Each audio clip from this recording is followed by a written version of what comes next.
Aujourd'hui, je réalise un grand classique de la pâtisserie française. Vous avez été nombreux à me demander les vidéos sur les macarons. Alors, si tu es gourmand, je te propose de faire avec moi les premiers macarons, les macarons au chocolat. Dans cette vidéo, je vais m'efforcer de te donner un maximum de détails et surtout de bien t'expliquer toutes les étapes extrêmement importantes à respecter pour ne plus jamais rater tes macarons à la maison. Je vais te montrer les conséquences de chacune de tes erreurs et te donner toutes les clés nécessaires pour maîtriser une bonne fois pour toutes les macarons. Alors si ça te dit, à tout de suite!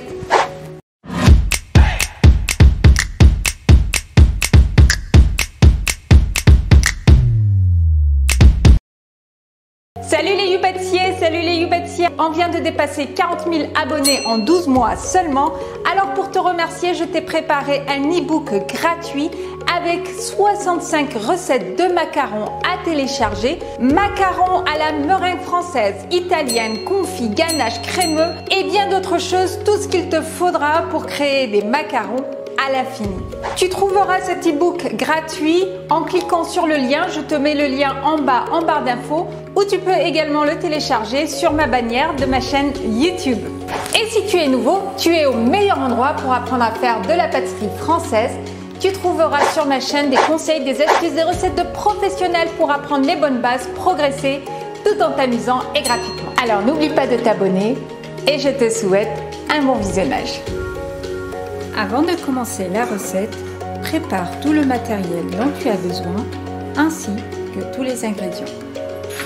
Si tu peux, du colorant alimentaire hydrosoluble, noir et rouge, en poudre.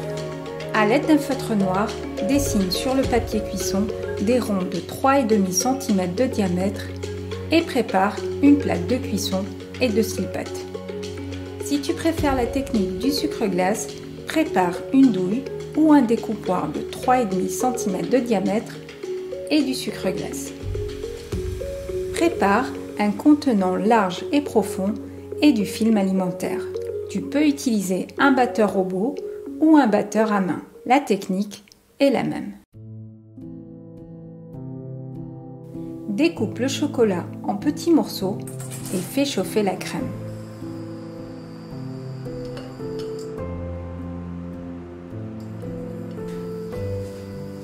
Fais fondre le glucose dans la crème tiède. Et stoppe la cuisson à la première ébullition.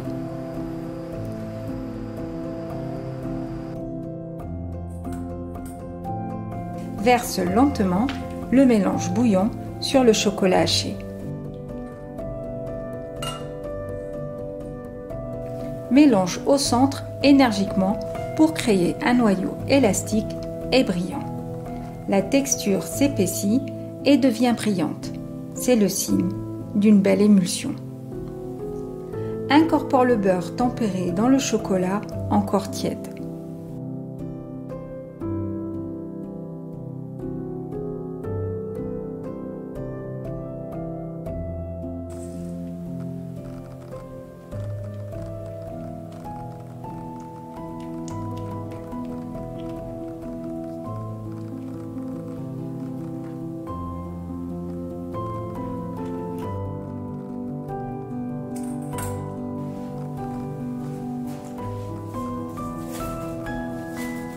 Filme au contact et laisse cristalliser au froid au minimum 2 à 3 heures, au mieux une nuit. Le Namalaika est une ganache ultra crémeuse. Namalaika signifie ultra crémeux en japonais. Pour faire un Namalaika, hydrate les feuilles de gélatine dans de l'eau très froide. Fais fondre le chocolat au lait au micro-ondes en mélangeant toutes les 20 secondes. Incorpore le glucose au chocolat chaud.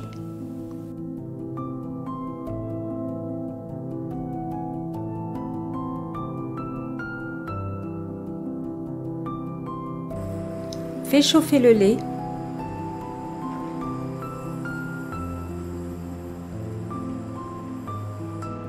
et fais fondre la gélatine dans le lait chaud, mais pas bouillant, pour ne pas détruire la gélatine. Mélange le tout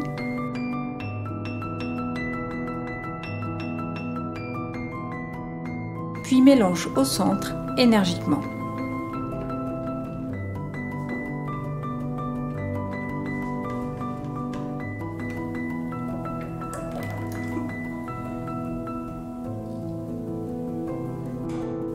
Mixe sans incorporer de l'air. Et finis par incorporer la crème froide tout en émulsionnant avec le mixeur plongeon pour obtenir un beau velouté.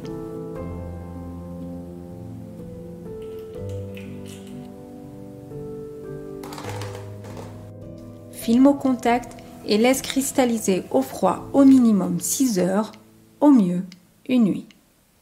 Maintenant, prépare le temps pour temps. Le temps pour temps est un mélange de poudre d'amande et de sucre glace de quantité égale. Si tu veux des coques lisses, je te recommande d'utiliser un mixeur avec une puissance au minimum de 1000 watts. Utilise une poudre d'amande de qualité 100% amande.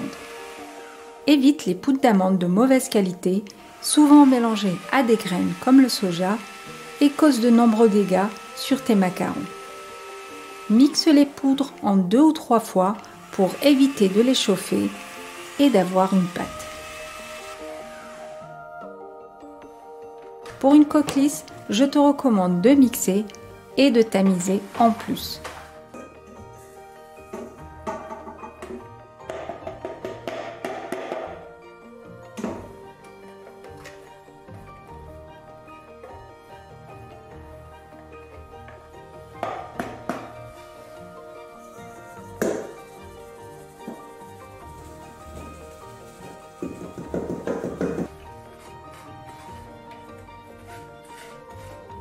Débarrasse-toi des poudres grossières.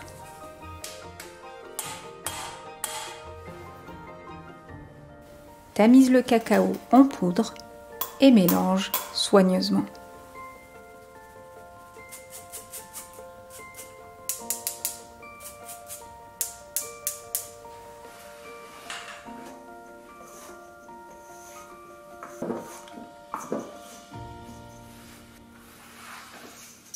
Prépare une douille ou un découpoir de 3,5 cm de diamètre et du sucre glace.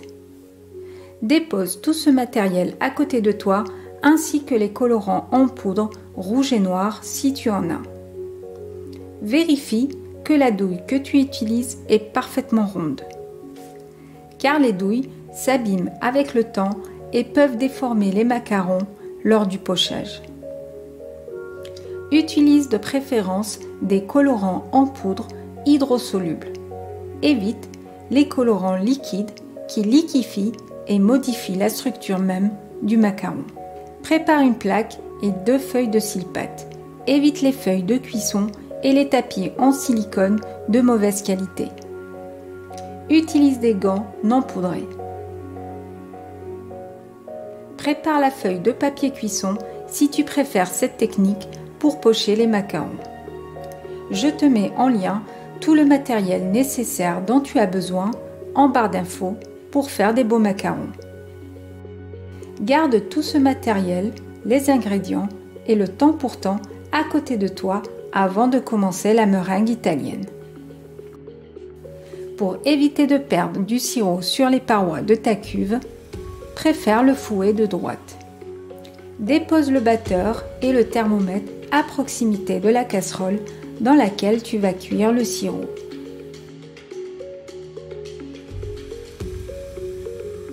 Et c'est la même chose si tu utilises un batteur à main. La meringue italienne est l'étape cruciale et délicate pour réussir les macarons. Voici comment faire une belle meringue italienne indispensable pour réussir des beaux macarons. Dépose d'abord l'eau, puis le sucre dans la casserole.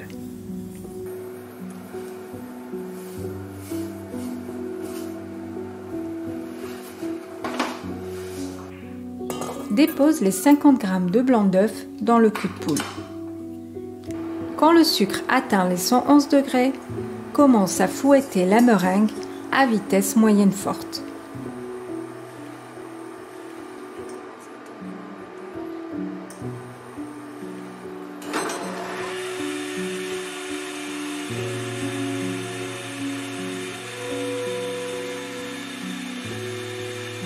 quand le sucre est à 118 degrés, la meringue doit absolument être montée, mousseuse, mais pas serrée. Autrement, ta meringue risque de grainer. À 118 degrés, stoppe la cuisson et dépose le sirop contre la paroi de ton cul de poule.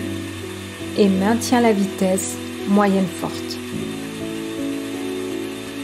Continue de fouetter la meringue 6 à 8 minutes jusqu'à complet refroidissement.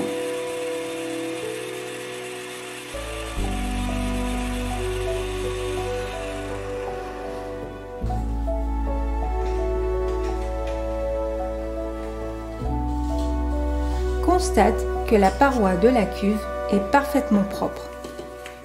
Car si tu perds une partie du sirop, cela peut modifier une partie de la recette et contribue à l'échec de tes macarons.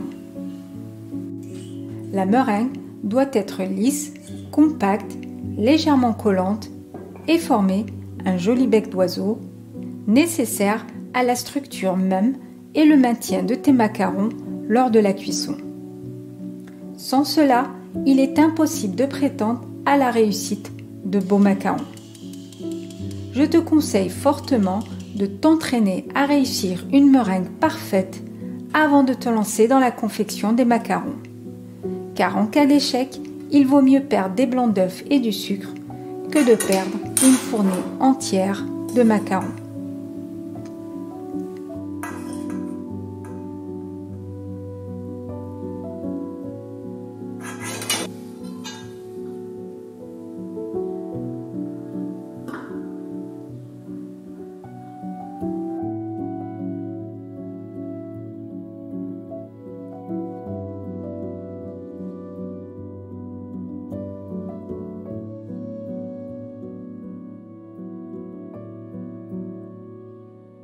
Le macaronnage est la seconde étape la plus cruciale et délicate pour réussir des beaux macarons.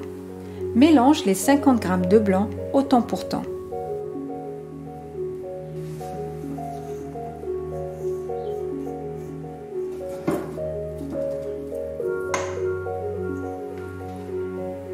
Dépose la meringue en 2 ou 3 fois et mélange grossièrement. Cette étape doit durer moins d'1 minute.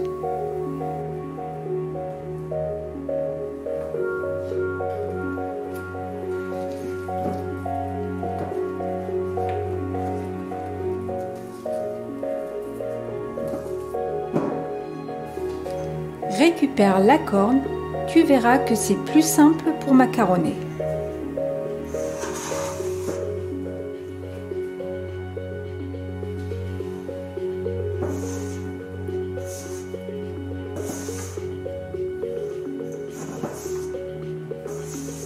À partir de cette étape, compte 3 minutes pour macaronner et faire retomber la pâte pour obtenir un joli ruban.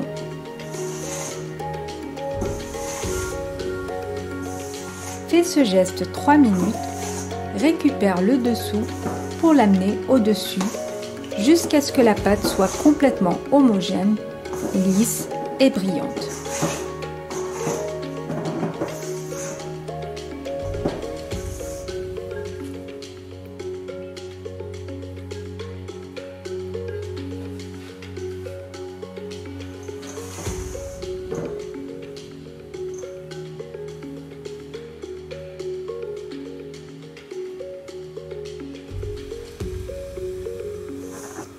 Mais essayons de comprendre un peu mieux la consistance idéale.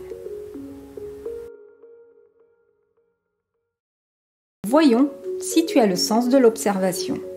Voici 2 consistances différentes.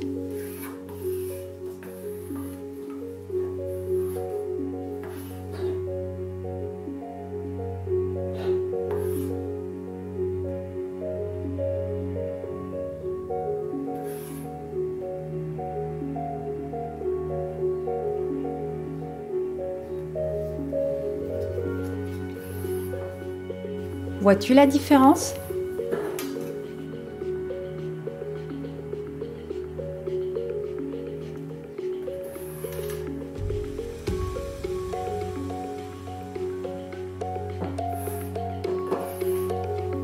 as-tu trouvé? Voyons de plus près.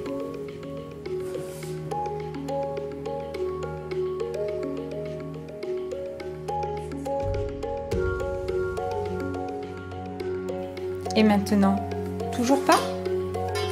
C'est normal. Et pourtant, il y a bien une différence. Et la conséquence est redoutable sur le macaron. Et voici une technique infaillible pour démasquer le coupable. Plonge une cuillère à café et regarde bien.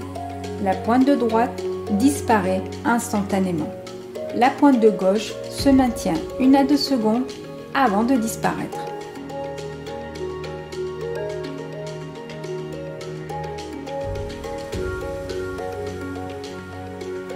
Et c'est la même chose pour le pochage. Ici, à la fin du pochage, les pointes sont toujours là. Ici, les pointes disparaissent au moins pour les 2 premières rangées à la fin du pochage.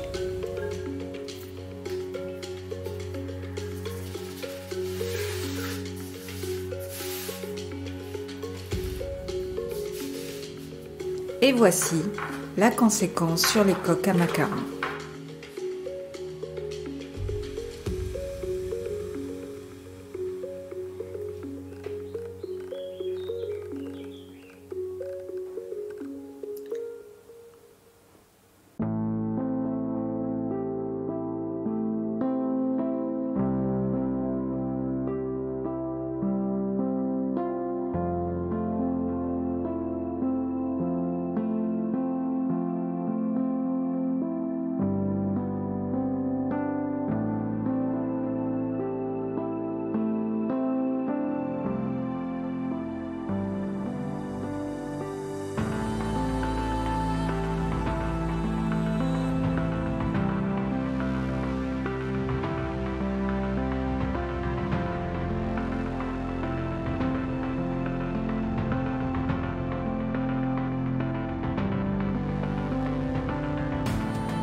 Maintenant, j'espère que tu as compris les 2 premières clés, la meringue et le macaronnage. Divise la pâte en 2. Colore la moitié avec du noir et du rouge pour une couleur brun plus soutenue. Mets 5 fois plus de noir que de rouge. Il faut mettre la bonne quantité dès le départ. Autrement, tu risques de trop macaronner et d'avoir une collerette grossière qui s'étale.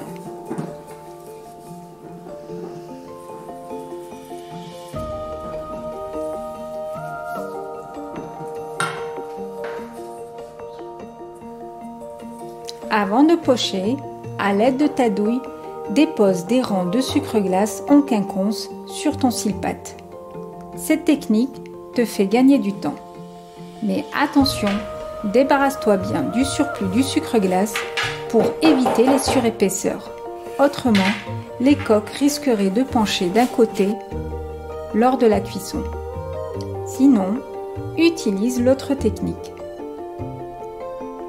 Ou bien, dépose un seul rond de sucre glace et compte dans ta tête de 0 à 3 ou à 4 selon la taille que tu souhaites faire, en appuyant de façon régulière. Compte pour chaque rond et maintiens un appui constant et régulier sur ta poche. Pour remplir la poche, fais pénétrer une partie de celle-ci à l'intérieur de la douille pour obstruer le trou. Amène l'extrémité de la poche contre l'extrémité de la douille.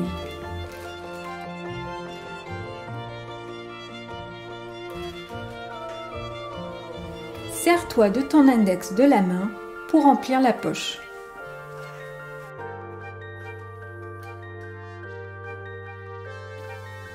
Chasse l'air du côté opposé de la douille. Amène l'extrémité de ta poche autour de ton pouce.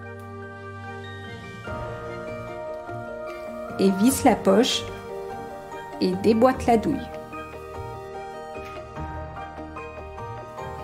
Ta plaque de cuisson doit être parfaitement droite. Autrement, je te recommande fortement de d'abord pocher tes macarons sur une table de travail bien droite. Et ce n'est que lorsque les macarons sont complètement croûtés, tu pourras déposer ton scie-patte sur ta plaque de cuisson.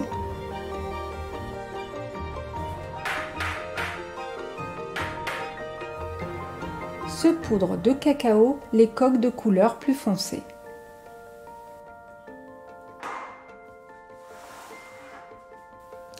Maintiens la poche au-dessus bien droite.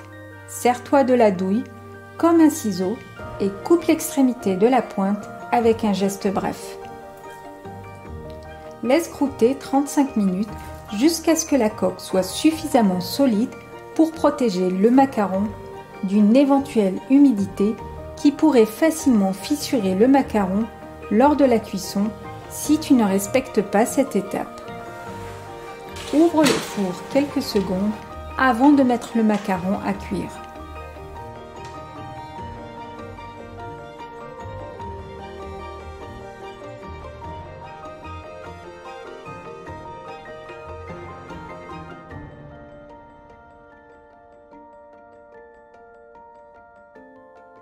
Cuis par une seule plaque de préférence.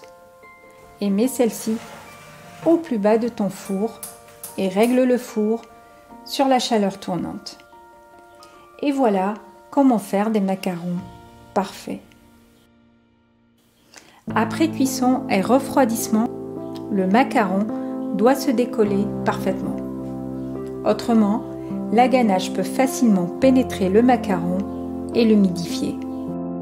Attention, ne fouette pas ta ganache au fouet, ou tu risquerais de la faire trancher. Passe la ganache quelques secondes, 5 à 10 secondes au micro-ondes.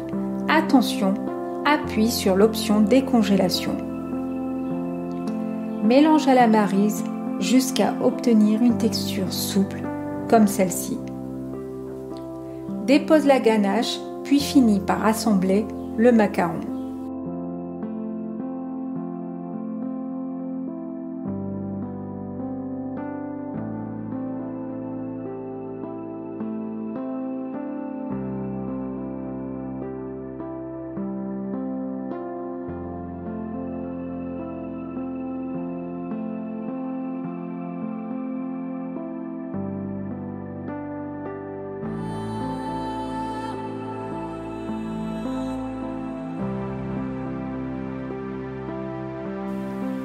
Réserve les macarons 24 heures au frais et laisse revenir une dizaine de minutes à température ambiante avant de les déguster.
Bon appétit!